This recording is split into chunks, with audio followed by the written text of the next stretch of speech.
Everyone, welcome back to Chetna सूज commerce classes. Last lecture में हमने किया था रेक्टिफिकेशन के error in two accounts with same amounts. अब आज डिस्कस करेंगे error in two accounts with different amounts. Actually क्या है, जब सेम अकाउंट रहेगा, सेम अमाउंट रहेगी, ठीक है, टू अकाउंट्स में चाहे प्रॉब्लम होगी, तो वहाँ पर क्या होगा, हम रेक्टिफिकेशन इजी कर देते हैं। मतलब जो एक रॉन्ग डेबिट या रॉन्ग क्रेडिट दिया उसको ऑपोजिट साइड डालते हैं और वो करेक्ट हो जाता है। बट प्रॉब्लम तब आती है जब दोनों अकाउंट्स में अमाउंट्स भी डिफरेंट हो। तो ऐसे केस में जिसको डेबिट करना है या जिसको क्रेडिट में पुट करना है वो तो करेंगे ही करेंगे, बट ऑपोजिटली क्या करेंगे कि जो रॉन्ग क्रेडिट दिया है या रॉन्ग डेबिट किया है उसको भी ऑपोजिट साइड में पुट करेंगे कि अगर रॉन्ग क्रेडिट दिया तो उसको डेबिट में डालेंगे, रॉन्ग डेबिट दिया तो उसको क्रेडिट में डालेंगे। क्लियर। और फिर जो टोटल ग्रॉस अमाउंट, क्योंकि अब दोनों अकाउंट्स में अमाउंट्स क्या है, टोटली डिफरेंट है, तो वो जो ग्रॉस अमाउंट जाएगी वो कहीं सस्पेंस अकाउंट में जाएगी। तो जब भी दो अकाउंट्स में दोनों अमाउंट्स डिफरेंट होंगी तो वो टोटल अमाउंट सस्पेंस अकाउंट में जाएगी। ये आप माइंड में रखें। जब टू अकाउंट्स में सेम अमाउंट थी तो कहीं पे भी सस्पेंस अकाउंट नहीं आता, जस्ट आप उसको ऑपोजिट साइड डालते हैं जिसको आपने रॉन्गली पुट किया है। और उसका ट्रीटमेंट यही रहता है कि आप पहले एक रॉन्ग एंट्री डालते हैं, फिर एक करेक्ट एंट्री डालते हैं और एक रेक्टिफाइड डालते हैं। बट जब दोनों अकाउंट्स में डिफरेंट अमाउंट है तो थोड़ा सा लॉजिक चेंज हो जाता है। वहाँ पर करेक्ट रॉन्ग का कोई पर्पज़ नहीं रहता, वहाँ पर आप एक ही एंट्री को करेक्ट करने की कोशिश करते हैं, रेक्टिफाई करने की कोशिश करते हैं।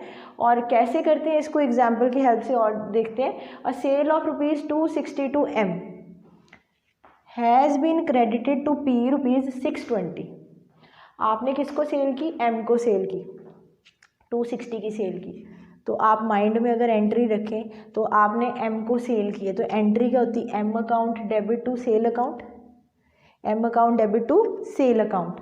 तो मैं यहाँ पर आपको मेंशन करके भी दिखाती हूँ कि आपकी एंट्री क्या होती है, M account debit to sales account.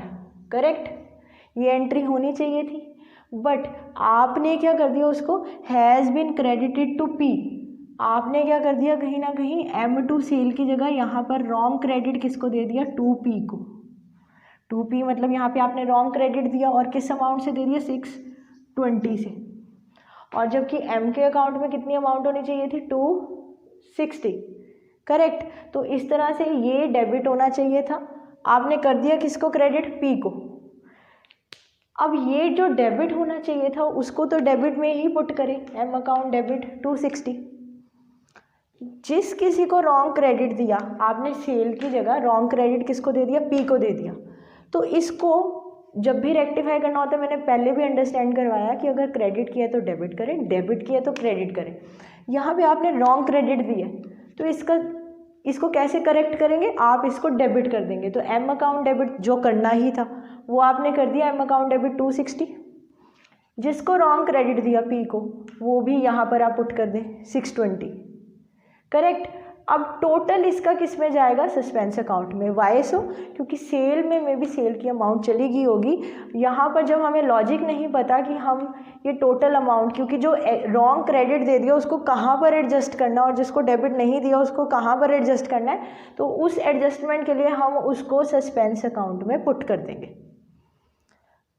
तो मैं रिपीट करती हूँ, डालने का बड़ा सिंपल सा मेथड है। जिसको आपने करेक्ट अपनी जगह पे पोस्ट करना था पहले तो उसको उसकी जगह पर डालें, जिसको रॉन्ग पोस्टिंग किया उसको उसकी ऑपोजिट साइड पे डालें। तो जैसे इसको रॉन्ग क्रेडिट दिया था तो वहाँ पर इसको डेबिट कर दिया, एंड सम टोटल आप सस्पेंस अकाउंट में डाल दें। ये अच्छे से क्लियर हो जाएगा तो कोई भी जर्नल रेक्टिफाई हो जाएगी।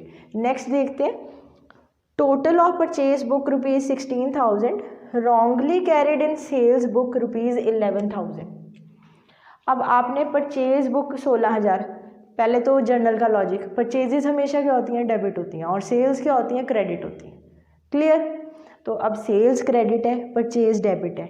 आपने क्या किया, परचेज बुक का 16,000 किस में डाल दिया, wrongly carried in sales book as 11,000। Clear हो गया ना। तो पहले आप जो परचेज जिसको अपनी जगह पर ही डालना चाहिए था दैट इज़ डेबिट, तो आप उसको परचेज अकाउंट डेबिट कर दें 16,000। ठीक है। तो मैं फिर से बता दूं कि परचेजेस क्या होंगी, हमेशा डेबिट होती हैं, और सेल्स क्या होती हैं, हमेशा क्रेडिट होती हैं। ये जर्नल के रूल्स में भी है और आपको ट्रायल बैलेंस भी अच्छे से क्लियर होना चाहिए। तो परचेजेज आपने परचेज में डाल दी, डेबिट कर दी। आपने क्या कर दिया, wrongly carried in sales book, तो यानी कि सेल्स जो सेल एक्स्ट्रा डाल दी, जो रॉन्ग क्रेडिट कर दिया उसको अगेन उठा के कहाँ डाल दो, डेबिट में डाल दो। तो यहाँ पर आपने डेबिट में डाल दिया 16,000 और डेबिट में डाल दिया 11,000 टोटल, क्योंकि ये कहाँ कैरी अवे करेंगे आप, तो कहाँ करेंगे, सस्पेंस अकाउंट में। तो सम टोटल इसका कहाँ चला गया, सस्पेंस अकाउंट में। तो फिर से अंडरस्टैंड करवाती हूँ, जहाँ पर जिसको डालना चाहिए, यानी कि अगर डेबिट में डालना चाहिए तो डेबिट में डालें, क्रेडिट में डालना चाहिए तो क्रेडिट में डालें। जो जिस साइड पे जाना चाहिए पहले तो उसको वहाँ पर पुटिंग कर दें रेक्टिफिकेशन करने के लिए। जो आपने रॉन्ग पुट किया, अगर क्रेडिट में रॉन्ग पुट किया तो डेबिट में डालें, डेबिट में रॉन्ग पुट किया तो क्रेडिट में डालें, करेक्ट। फिर उनकी पुटिंग के बाद उनका सम टोटल, क्योंकि यहाँ पर अमाउंट्स टोटली डिफरेंट है, क्योंकि ये 2 अकाउंट्स विद डिफरेंट अमाउंट है, तो वो कहाँ पर एडजस्टमेंट होगी उस रेक्टिफाइड अमाउंट की, that will go to suspense account. इसलिए यहाँ पर टर्म सस्पेंस अकाउंट यूटिलाइज हो रही है। अदरवाइज अगर सेम अमाउंट होती तो सस्पेंस अकाउंट नहीं बनता, सिंपली रॉन्ग, राइट और रेक्टिफाइड एंट्री डल जाती है। होपफुली ये आपको अच्छे से क्लियर हो गया होगा, error in 2 accounts with different amount. ये कॉन्सेप्ट बहुत इंपॉर्टेंट है, बच्चों को कॉम्प्लिकेटेड लगता है। अगर कुछ ऐसे एग्जाम्पल अच्छे से क्लियर हो गए होंगे तो नेक्स्ट लेक्चर और भी इजी हो जाएंगे। जैसे आगे हमारे पास है एरर इन 3 अकाउंट्स या सस्पेंस अकाउंट को कैसे हैंडल करना है, ठीक है। तो रेक्टिफिकेशन के नेक्स्ट लेक्चर्स में उनको डिस्कस करेंगे। अगर आज का लेक्चर फिर से अच्छा लगा तो प्लीज़ लाइक, शेयर और सब्सक्राइब करना ना भूलें। Thanks for watching Chetna Sood's commerce class.